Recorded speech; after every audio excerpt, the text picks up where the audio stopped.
Ryan Papenhuyzen, thank you so much for your time. I'm so excited to be able to sit down and chat to you. I'm sure you've been asked this a million times, but we'll have to start with a health check on the ankle. How is it, A? And B, when can we expect to see you back? Thanks, Darcy. I guess it's going really well. Pretty much back to full training now, and expect me to see me round one. I guess try to get a few trial games in before, and it's been quite a smooth process, this one. That's very exciting. So what has preseason looked like for you? When did you say you got back to full training? Started full training probably second week of January. So preseason looked a little bit different this year. Before Christmas, I went away to America again and did some rehab with Bill Knowles. And once I came back from that, we sort of led into our Christmas break. So it was a bit of a weird transition, this one, because I pretty much he'd pretty much give me two weeks of training, like a big block, but I had to do that over the Christmas break. So it was like you generally get a bit of time off over Christmas, but I think this one was a bit more, all right, let's knuckle down. You're back in here now. So a lot of the Storm staff would come in over Christmas and help me out and assist where I needed to be. So it was a little bit different this year, but I think it put me in a good stead to be back full training by sort of the middle of January. So you were a bit of a loner at Storm headquarters over Christmas? I think I went back to Sydney for 3 days just to see family, and then other than that, I was just sort of back at the club doing some training, and once we sort of were back on January 4, I was like a new human, really. I come back and I was running and I was changing direction, and I think all the boys were a little bit surprised, but I was just at a point where I probably needed to do that 2 weeks block, and it put me in good stead for our Geelong camp, which we go on once we return from Christmas. I heard that it was all your decision to go over to America, and you actually paid for the trip yourself. Is that true?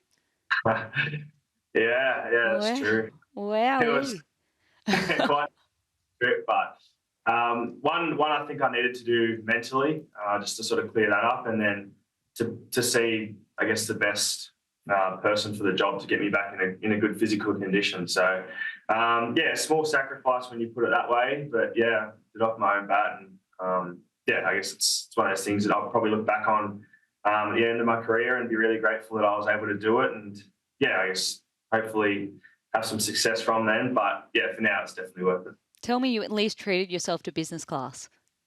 No, that would have been an even more expensive trip. Oh. Just economy. I did stop over in Hawaii on the way over though. So. Oh, beautiful. Yeah.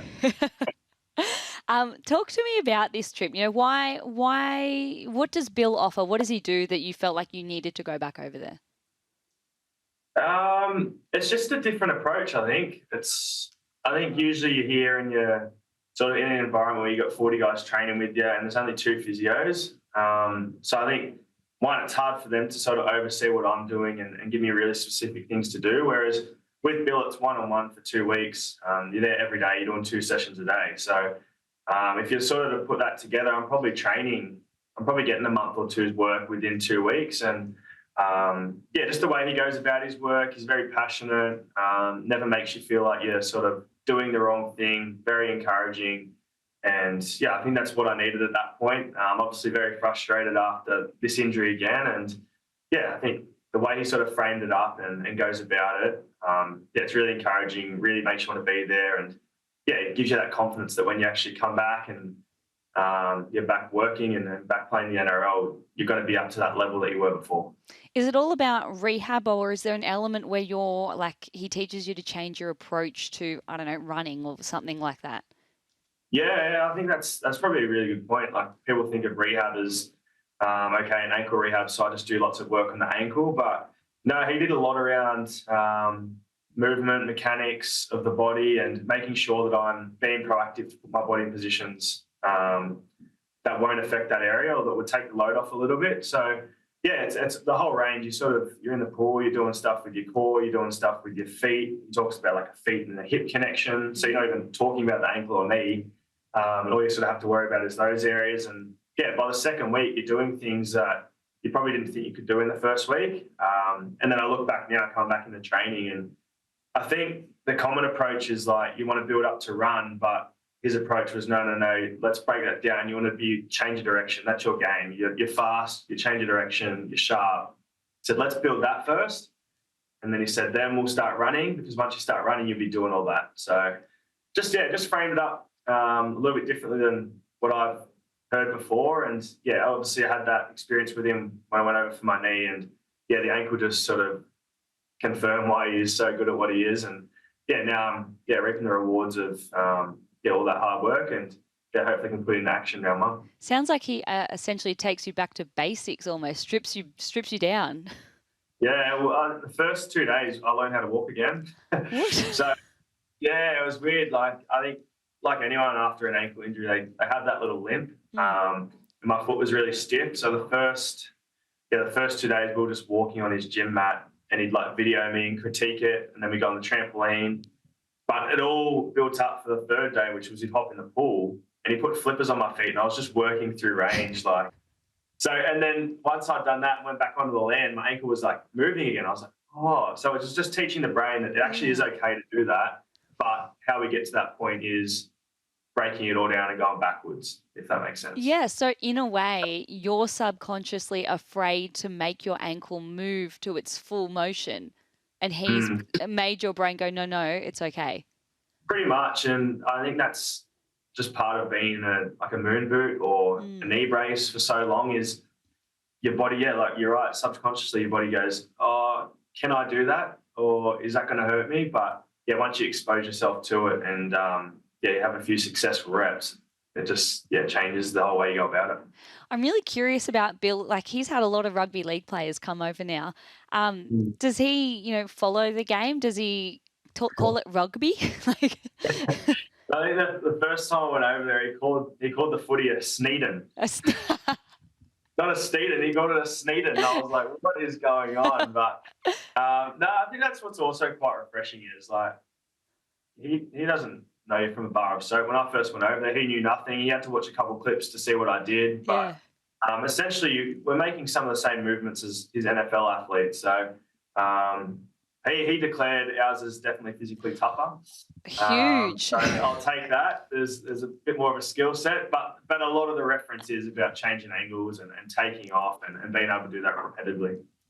It's probably an unhappy memory, but I want to take you back to when you suffered the ankle injury. What do you remember about that moment and how you felt? Yeah, I think the word that sums it up the most is probably disappointment. After sort of working so hard to come back from the knee and getting a few games in and getting into finals. It was the first week of finals, and all that excitement and hype builds up, and got myself through to the 75th minute, and we all know what happened from there. But I think it's probably just the disappointment that you could see. I was pretty shattered on the field, and looking back at it, it's hard to watch, but I guess you sort of have to embrace those emotions because it makes the comeback a bit better, and it makes you appreciate what you do a bit more when you get back out there. So disappointment's probably the word, but now I'm probably the happiest I've ever been, and feel fit and in a physically good condition as well. Did you when it happened initially, because it looked gruesome, did you fear that it was going to be another very long-term injury? I don't think it really hit me at the time. I think it was more just that instant, oh no, like something's happened again. Yep. And then you sort of look down at your ankle and it's probably not where it's meant to be, and then the pain of the swelling going in while your boot's still on, and just a whole range of things. But I think it probably hit me whether it was going to be a long-term thing once I went back under the ground, and sort of everyone was around me. There was the doctors, and that probably hit me then in that moment. I remember getting quite emotional again, and you just sort of think after being out for 14 months and going through what you went through, you do feel a little bit sorry for yourself. And definitely in that moment, it's probably once I got taken back under, and it's probably a 5-10 minute period there where I really felt sorry for myself, but then the green whistle kicked in and sort of forgot about it for a few hours. It's funny you say you feel sorry for yourself. And I was talking to Jaden Brayley recently, who's had a horror run with injuries himself, and he said when he did his ACL, you kind of have that feeling of why me? I've done my run on the sideline. Do you feel the same way? Yeah, a little bit. I think, yeah, pretty similar after you feel like that. Like, what have I done? Is there anything I could have done better? But I think after processing it for a while, I think both the injuries were freak injuries. It's not my body letting me down. It was literally a external force hitting me, and it just happened like that. So once I processed that, I think I sort of got around it. But no, you definitely feel that, and probably feeling like you've let your teammates down as well, which sounds so silly in hindsight, but it's the genuine feeling you get once you're injured. You probably got inundated with messages of support. Did anyone reach out to you that kind of surprised you, or was there any rival teammates, old coaches, things like that? Anyone that reached out to you to give you some support? The support was unbelievable. Yeah, I could sense straight away. Probably the memorable ones are just the boys I played against that night, like the Broncos boys, and the Broncos social team put something up on their post, and that really meant a lot. I think you sort of go out in the field and you battle each other, and probably hate each other for a lot of the time. But for some of them to reach out, and I guess the Broncos social team for putting something out as well. Definitely helped when I woke up from surgery, and the support since has been unbelievable. I can't I can't really put it into words much, but it does make the process a lot easier, and I do hear it. I do see all the messages. I do try to get back to as many as possible, but I think I could feel the love, and it always makes it easy coming back from that when you got that support. Were you better prepared for the what goes into rehab? Were you better prepared this time around because of what you went through last time? Yeah, definitely. I think probably more at that stage where I was getting close to doing full activities again. I think the first time I was really conservative, which I don't have regrets about, but I probably just spent a bit more time on this one, just knowing that what's required, and probably rather than taking my time, just asking questions of how I can do things better. I guess probably trying to find out more about myself in that period as well, whereas I probably felt sorry for myself with that knee injury. And I guess I had a couple of people I could speak out to who have done a similar thing, but it was never quite the same. Like, they would experience things that I didn't experience, and then I would experience pain that they hadn't experienced. And it was like just this big mind game of, well, is mine bad? Is mine worse? Is this where I should be? But with the ankle, it was, there's quite a few AFL guys down here who have done a similar injury, and sort of got that clarity around how it works. And you'll feel like her after 4 months, but like at 4 months and one day you'll click and you'll be flying, and then that happens. So I was definitely better prepared, but also probably had more people around me who have experienced a similar injury. So who were you talking to that had experienced that injury? The ankle injuries? Yeah. Yeah, so there's a couple of boys at North Melbourne who are up there, and I remember the skipper reached out to me, Luke McDonald. He's done a similar injury as well, and he pretty much just said, like, I think that the tough one is people always say you're going to be all right, but they don't tell you those little details in between. But he was sure to sort of give me those details. Jackson Hastings, he was another massive one. Yeah, reached out, did the same injury, and the poor bugger redid it in his last game. So I remember sort of the first month or two after that, we were just messaging each day, being like, "Oh, how's your scar? How are you feeling?" It was good to bounce ideas off each other, and so like people within the game, and I guess you sort of see people on the way and that reach out and send you a message of, "Oh, I broke this as well, and I think you'll find this helpful." And you sort of just grab bits and pieces here, and here I am now. You've spoken about, your time away from playing. You've been doing a lot of reading and have had some psychology meetings. Let's start with the books. What were you reading? I've been on a big journey, actually. Probably I wasn't really a big book reader in high school, and I remember Mum always used to say, like, you got to read books, and I just sat there and shook my head. But probably wasn't until I got COVID, when I was COVID, and then when I did my knee, I thought, you know what, it's probably a good opportunity to do it. And there's a great book called The Chimp Paradox that's, I don't know if you've read, but probably it just explains the brain mechanics in a really simple way of how we've developed and why we're thinking a certain way. And from that book, it recommended others, and then I went down a financial pathway, and then I went back to psychology, and it was just a whole learning process. So Chimp Paradox was definitely one. And then in terms of perspective, there was a book called Freakonomics, where economists sort of look into different things that happen around the world, but then they break it down in a way that actually really makes sense. Like, you can sort of believe what's happening in the media, you can believe what's happening here and there, but they broke it down into if you think outside the box a bit more, that would be the reason why. So I'll give you an example quickly of that before it. So they spoke about, I think it was like crime rates in America between the 80s and 90s, and it dropped significantly. And they were all like, oh, like, why is this? All the media outlets are reporting it's because incarceration rates are up. There are more police on the streets, and there was another reason. But they sort of went over all this data and said, no, because that didn't change too much from the year before. But what did change was, like, abortion was legalized. So it was like, because single parents weren't having kids into like low socioeconomic areas, like they were actually able to, I guess, have abortions, which then was the impact of, okay, crime rates dropped in that area because kids weren't being brought up in homes where they didn't have parents, they weren't going around in crime, like. So they pull apart new factors. They bring in that they make you think about the other factors. Makes you think outside the box, and once again, that spurred me on to read more books, and whether that was, like I said, chip paradox, free economics is a great one. And then there's just like, your rich dad, poor dads, why the rich are getting richer. There's, I'm not reading at the moment. I'm reading a 5 love languages book at the moment. So that's where it's taken me. We might lose you. We might lose you from rugby league forever, and you're just going to you're going to have a book club. Yeah, book club. I might start one here and see what happens. Talk to me about your relationship with Craig Bellamy, especially during the tough times with your injuries. Yeah, I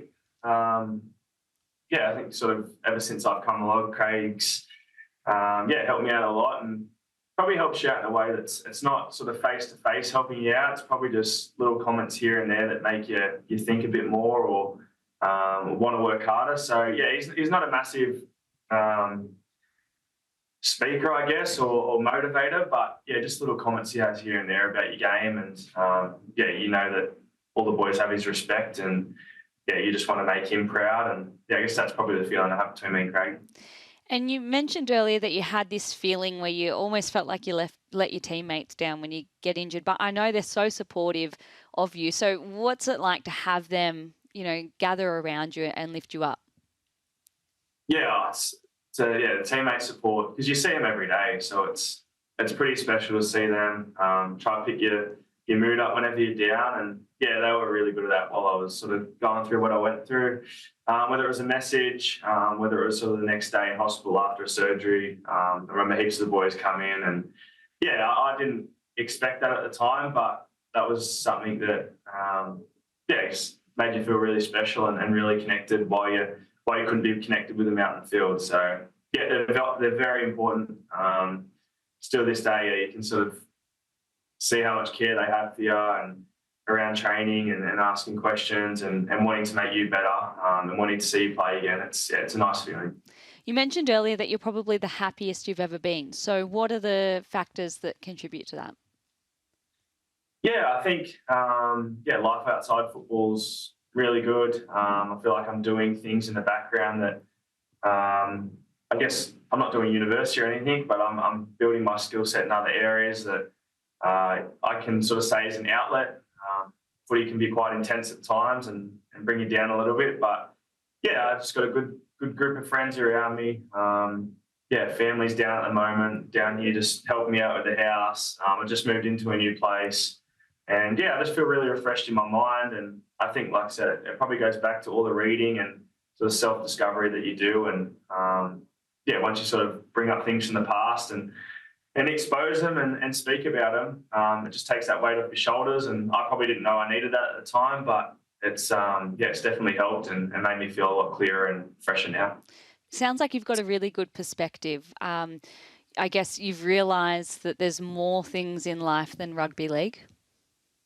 Yeah, I think so. It's I think I knew that before, but it sort of took me to be out of the game for a while to go, okay, you do need to focus on some other things, but I think that love for the game, because it's been taken away from me now, and you sort of get a bit jealous of seeing the guys out in the field who are killing it, and you're like, I want to do that again, I want to be that person. So I guess my focus in that period was, okay, let's just work on things.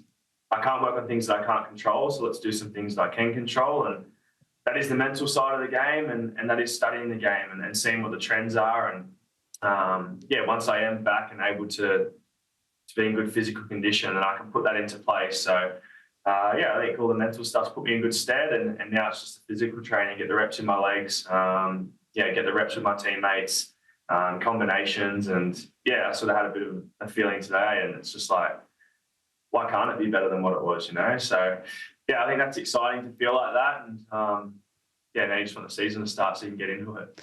So what are your goals for this year? What do you want to get out of 2024? Yeah, I think the goal, the easy one, probably the long-term one's the premiership. Obviously experienced the feeling of that, and that was in the COVID year, so I wouldn't mind doing that and just having the celebrations and coming back to Melbourne here and sharing it with all our fans who didn't get to celebrate it with us in 2020. So that's a long-term goal. Short-term goals are honestly just to keep being happy. Not taking life too seriously, and I guess just being a good leader around the club and helping guys out around me. So I think that's the pretty important thing is making sure you're lifting the guys up around you, because a lot of the time it's not you on the field, you got your 12 teammates around you, and if you're lifting them up to be better within themselves, whether that's off the field being clear in their mind or physically preparing well for the week ahead, it's generally going to help a lot. So, it's finding those 1%ers at the moment where I think I can add value, and, hopefully trying to bring the guys up with me. Now, while you were sidelined, Nick Meany filled in at fullback. What did you make of his efforts in that number 1 jersey? Some of the boys are doing voice recordings next door and just blowing up. Sorry, I missed that. That's okay. While you were sidelined, Nick Meany filled in at fullback. So what did you make of his efforts there? Yeah, he's a footy brain guy. Means he's very good footballer. Obviously played a bit of fullback himself, and I thought he handled it superbly last year. The way he sort of come in and like the brand of footy he plays is probably a little bit different to mine, but he sort of went in there and did his own thing, and made a name for himself, which a lot of guys have done from coming down to Melbourne, and he did that no differently. So. I think he got most of our best and fairest votes towards the back end of the year. So that just speaks volumes of, I guess, how the boys see him as well. And, I guess how well like you guys from the outside see him go too. What type of role can we expect to see him play when you're back on the field? Yeah, I think he'll have some license to roam around. I think, he's too good a footy player to just sort of leave out on an edge. So, I think you'll see him get in on the ball, take his carries, and he's just a smart footy brain. So he'll know when to do that, and hopefully we can build up a good combination and score some tries this year together. We got a taste of Sua Falongo. What do you think of him? He's pretty special, isn't he? Yeah. He's lightning. Really wants to learn. I think that's one of the great traits about the young guys coming through is. I guess it's probably some advice I could give is like just be someone who's really keen to learn, and he's exactly that. I remember sitting with him probably 5 years ago, and he was sort of coming through the ranks, and he couldn't speak a word of English. I'm not even lying. Like he could not speak English. I remember trying to have conversations with him, text with him, and it was just like see him from then to what he has become now. It's just credit to him, like how much he's learned, how much he's sort of embraced the Australian culture and. I guess the Storm culture as well. So to see him develop in that way and then his footy just blossom from there, it's pretty special to see. And I'm sure he'll get plenty of game time this year as well. But for someone that was sitting downstairs here 5 years ago talking about fullback stuff, and I don't know if he was shy or couldn't speak. He definitely couldn't speak much English, I'll tell you that much. And he'll be all right with me saying that. But now he's the loudest one in the sheds, and he carries on and he plays the music. But for him to express himself like that, once again, once you express yourself and I guess feel like you're building yourself off the field, it just translates into your footy. And I think some of his performances last year definitely shown that. Well, Ryan Papenhuyzen, thank you so much for your time. It's been an absolute pleasure. Wishing you all the very, very best for season 2024. Hopefully we see you kicking some goals this year. Thanks, Darcy. I appreciate that.